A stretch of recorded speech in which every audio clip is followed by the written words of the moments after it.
Welcome to the Explainer. Today we are diving into some of the biggest, most common headaches in web automation. Oh yeah, if you've ever tried to automate a website, I'm willing to bet you've run into these two troublemakers, those pesky auto-suggest dropdowns and, of course, complex data tables. They can bring a perfectly good script to a grinding halt. Well, in the next few minutes, we're going to boil down a pretty detailed technical tutorial into a simple, high-level strategy guide.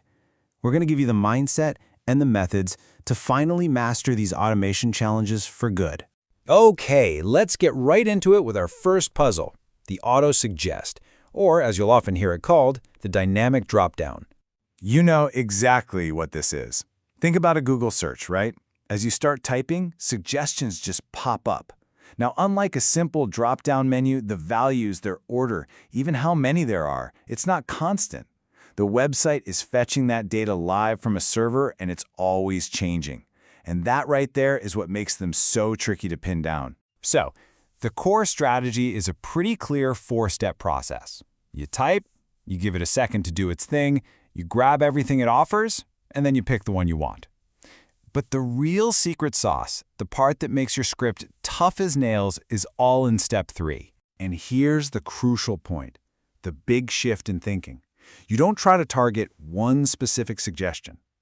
Instead, you write a single, powerful locator that can find all of them, no matter how many there are or what they say.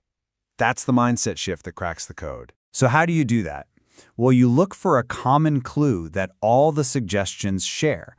For instance, if you peek at the HTML, maybe every single one of those suggestions has an attribute like role equals option.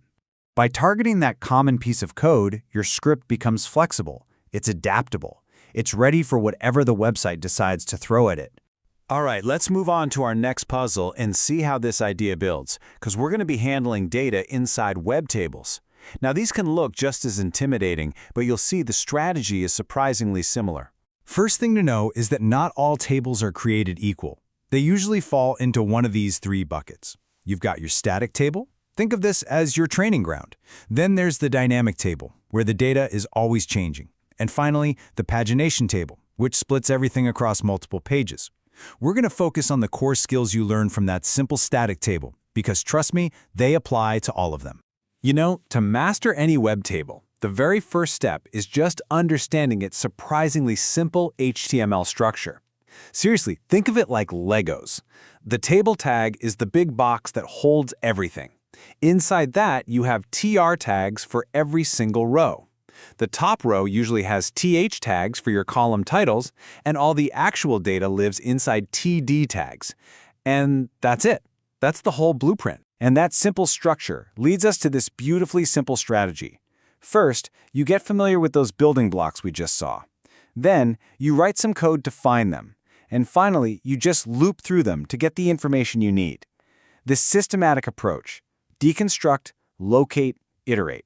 That's the key to unlocking any data inside any table. Okay, so now that we have the blueprint, we can start asking some really smart questions. And this is where that strategy really pays off, letting us do some incredibly powerful things with just a few simple targeted commands. Let's start with something basic but super useful, getting the total number of rows. Instead of trying to count them manually, you can just tell your script, hey, go find every single TR tag in there. In this example, if it comes back with 7 of those tags, you know for a fact there are exactly 7 rows of data. It's direct, it's accurate, and it's instant. So, what about the number of columns? You guessed it, it's the same elegant logic. You just focus your search on that first row and count the number of the or table header tags. If your script finds 4 of them, you know the table has 4 columns.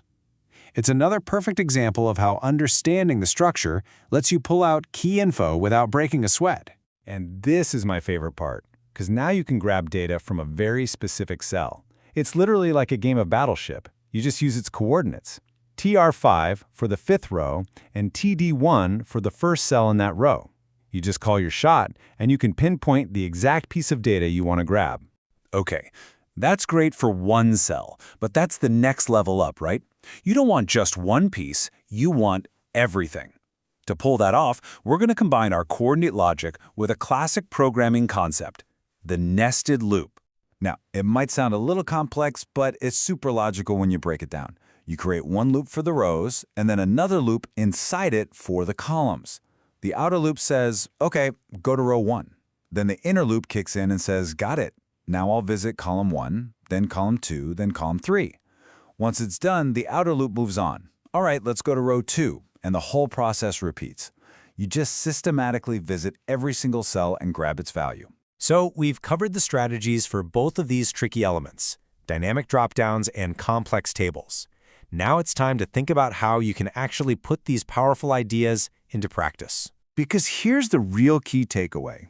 Mastering this stuff isn't about memorizing code. It's about developing a problem-solving mindset. The pattern is always the same. First, you observe the element's behavior, then you understand its underlying structure, and finally, you build your logic from there. It's a method, not just a command. So if you're ready to test your skills, here is a perfect real-world assignment that combines both of these things. You start by handling dropdowns to pick your cities.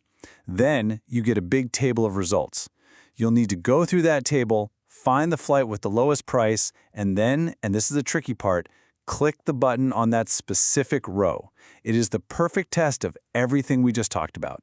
With these foundational strategies, you're not just learning to solve these two specific problems. You're learning a way of thinking that's going to help you deconstruct and automate any complex element you find.